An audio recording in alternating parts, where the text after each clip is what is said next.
जय हिंद दोस्तों। आज आप लोगों के साथ मैं एक बहुत ही कॉमन प्रॉब्लम बहुत सारे एस्पिरेंट्स की डिस्कस करने जा रहा हूँ, जहाँ पर कईयों का मेरे को कॉल आया, sir I have really worked very very hard, like मैं 14 से 16 घंटे पढ़ा सीडीएस पेपर के लिए, लेकिन फिर भी क्वालिफाई नहीं हो पाया। और उधर ही कुछ ऐसे स्टूडेंट्स थे जो 2 से 3 महीने और वर्किंग भी थे, कुछ कॉलेज में जा रहे थे, and within 3 months they have been able to qualify the paper. ये कैसे जी? क्या इंटेलिजेंस का फर्क था? बिल्कुल इंटेलिजेंस का फर्क नहीं था जी। तो फिर फर्क कहां पर था जी? डायरेक्शन भी सही थी जी, लेकिन प्रॉब्लम और डिफरेंस क्या है वो चीज समझना जी। Yes, there is a very big difference between smart study and study hard. मतलब हार्ड वर्क और स्मार्ट वर्क में फर्क काफी है जी। स्मार्ट वर्क में होता क्या जी? You touch those things which are surely very very important, और उनको पकड़ के अच्छे से देखना। मैं खुद का एक एग्जांपल लूंगा। 6 साल आईएएस की तैयारी करते रहे। कुछ ऐसे थे हमारे साथ जो पहली बार में ही अटेम्प्ट निकला और पहली बार में पेपर क्वालिफाई कर गए। फर्क था जी। कोचिंग हम सेम जा रहे थे, पढ़ते भी इकट्ठे थे, दोस्त था, लेकिन फर्क था। There was a big difference. Attitude में फर्क था जी। एटीट्यूड में क्या फर्क था और क्या स्मार्ट स्टडी थी, वही चीज डिस्कस करनी है जी। जो मेरे साथ वाला था जी, वो पढ़ता तो था, ब्रेक्स में पढ़ता था पहली चीज। और ब्रेक्स में in sense he was very calm composer. काम कंपोजर मतलब उसको हम क्या करते थे भाई, सुबह बैठा हूं मैं, रात तक बैठा ही पढ़ता जा रहा हूँ, पढ़ता जा रहा हूँ, लिखता जा रहा हूँ, कॉपी पे ये लिखता जा रहा हूँ। And I use to feel like I am working very hard. ये तो पढ़ता ही नहीं है। फील आती है, आपने भी ये फील किया होगा। आपके साथ वाला बैठा है, वो सिर्फ चंद घंटे पढ़ता है, 4 से 5 घंटे, और हम सुबह से लेकर शाम तक लिखते जा रहे हैं, कॉपी भरते जा रहे हैं, नोट्स बनाते जा रहे हैं, करते जा रहे हैं, लेकिन रिजल्ट कुछ नहीं आया। और दूसरा जो 3 से 4 घंटे पढ़ता था, अपने धुन में था और खुश भी रहता था, ही वॉज क्वालिफाइंग। फर्क है जी। वो स्मार्ट स्टडी का भी फर्क है और कुछ एटीट्यूड का भी फर्क है। स्मार्ट स्टडी का मतलब ये है, वो पढ़ता तो था लेकिन वो लिखता नहीं था 24 घंटे। पहला फर्क। हम क्या कर रहे थे? हम पढ़ रहे थे लेकिन लिखते जा रहे थे। हम पढ़ कम रहे थे, हम लिखते जाते थे चीज़ों को, जो जो लिखी हैं वही किताब में, वही नोट डाउन करते जाना कॉपी में, और फिर उसको अंडरलाइन कर देना। लेकिन अगर आउटपुट दिमाग की बात करूं, वो ज़ीरो थी। ठीक है जी। उसके बाद पढ़ना, नोट्स बना रहे हैं हम। दूसरी तरफ वो सिर्फ पढ़ रहा था, समझ रहा था चीज़ें, और उनको प्रीवियस ईयर क्वेश्चंस को देखने का प्रयास करता था, लेकिन उसका नज़रिया अलग था जी। नज़रिया कैसे अलग था वो चीज़ समझना। ये खुद मैंने, उस समय नहीं हमें समझ आया कभी।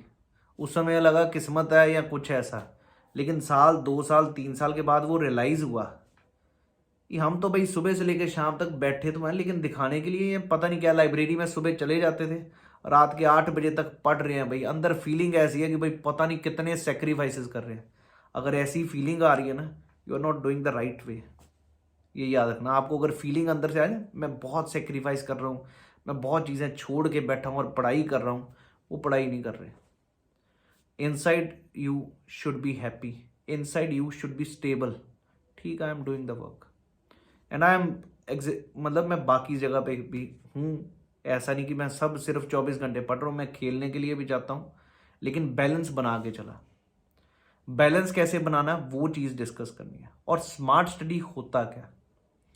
स्मार्ट स्टडी का मतलब ये नहीं है, मतलब आप हार्ड वर्क कर रहे हैं, अच्छी बात है, लेकिन hard work at times can not give you the results.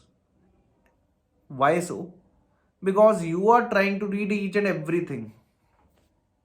आप हर चीज पढ़ने की कोशिश कर रहे हो कि भाई मैंने जान लगानी, पॉलिटी खोली है।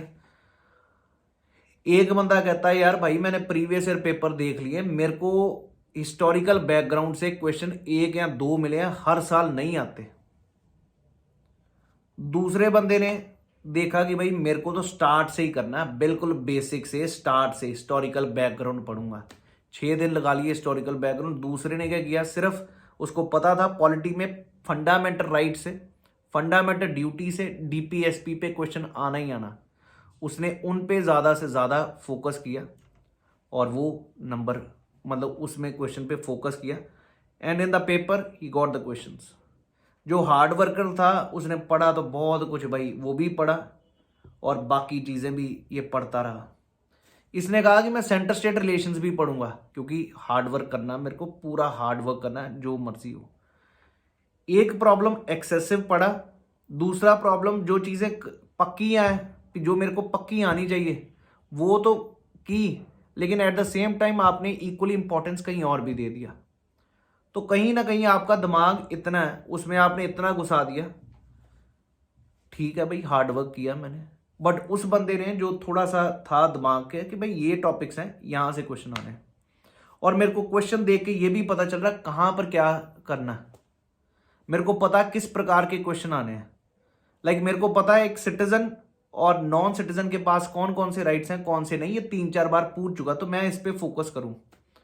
और एक बंदा कह रहा कि भाई फंडामेंटल राइट तो 6 दिन में पढ़ता रहूंगा, फीलिंग पूरी लेके बैठा हूं, मैं करता रहूंगा, इसके नोट्स बनाऊंगा, इसको लिखता रहूंगा। ये 2 साल हो गए, अभी तक पेपर नहीं पार हो रहा। और ये बंदा हर साल 3 महीने paper done, is every time getting the call from this thing.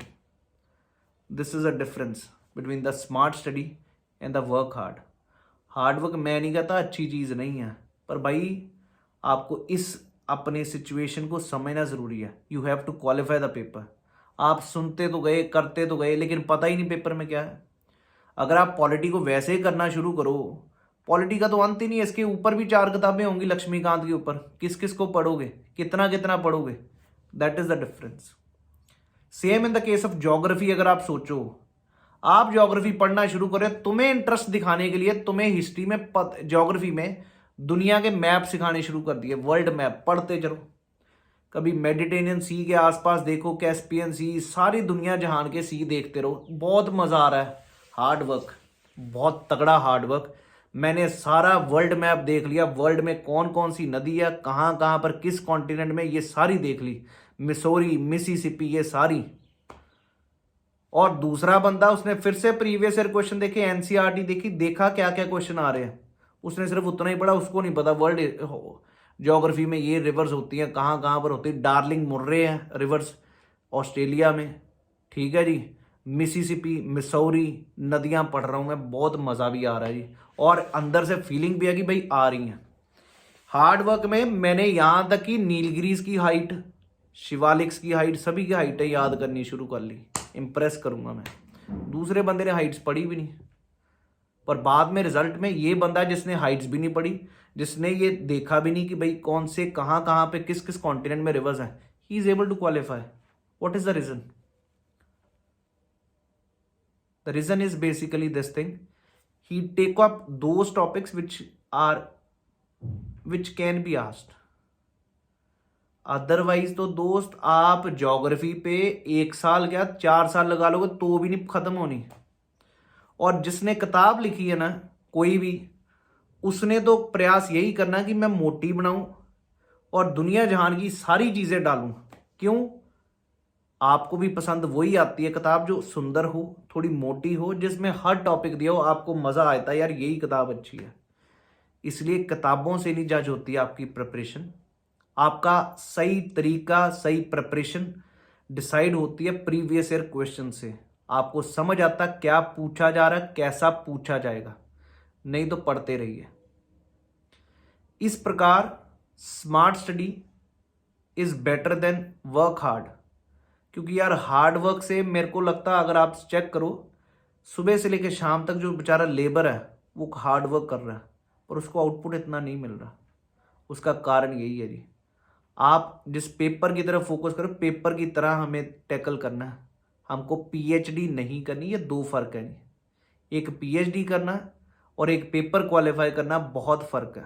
मैंने ये खुद देखा जेएनयू में रहते हुए, पीएचडी वाले बंदे जो बहुत स्कॉलरशिप पे पहुंच चुके हैं, PhD, they can't clear the paper of UPSC, and the one who are totally into competitive they are able to qualify. So difference है। तो हमें जानना है हमारा मकसद क्या, हमें पेपर पार करना मकसद है या हमारा पीएचडी करना मकसद है। अगर पीएचडी करना होता तो हम पहले ही मास्टर्स या पीएचडी में जा रहे होते।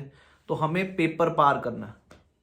आपको कई बारी डायरेक्शंस भी ऐसी दी जाएगी which are not at all relevant for your paper. But you are being shown those things. अब आप मेरे पास आओगे तो मैं पहले कुछ अच्छी चीज़ें दिखाऊंगा जो कि पेपर में आपको भी, स्टूडेंट को क्या होता है, मेरे को वो चीज़ देखनी है which is more interesting, which is like more impressive. आपको लगेगा भाई जादू कर दिया, मज़ा आ गया, but that is not a way. You have to understand the paper. You have to understand the requirements of the paper, how to go for it. And if you understand that thing, the things will become very smooth for you. तो ये चीज़ है जी। और दूसरी एक और चीज़, smart study में hard work भी involve होता है, पर वो कैसा होता है वो फ़र्क देखना।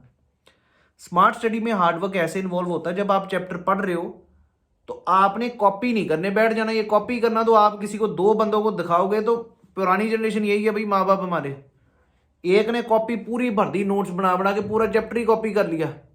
हमारे आज भी अगर तुम दिखाओगे ना मम्मी डैडी, मम्मी ने कहना इतनी मेहनत की है इसने, जिसने मोटी कॉपी बनाई है। और जिसने फ्लो चार्ट बनाया ना कि भाई प्रेम्बल ये टॉपिक्स हैं, इसको फ्लो चार्ट में बना के खत्म, उनको लगना ये हार्डवर्क नहीं किया। यही फ़र्क है दोस्त। अक्सर बच्चों में जो सिलेक्टेड है और जो नॉन सिलेक्टेड है, उन्होंने नोट्स बनाए हैं, रजिस्टर इतने इतने मोटे भर रखे हैं, पर इसमें कुछ भी नहीं है।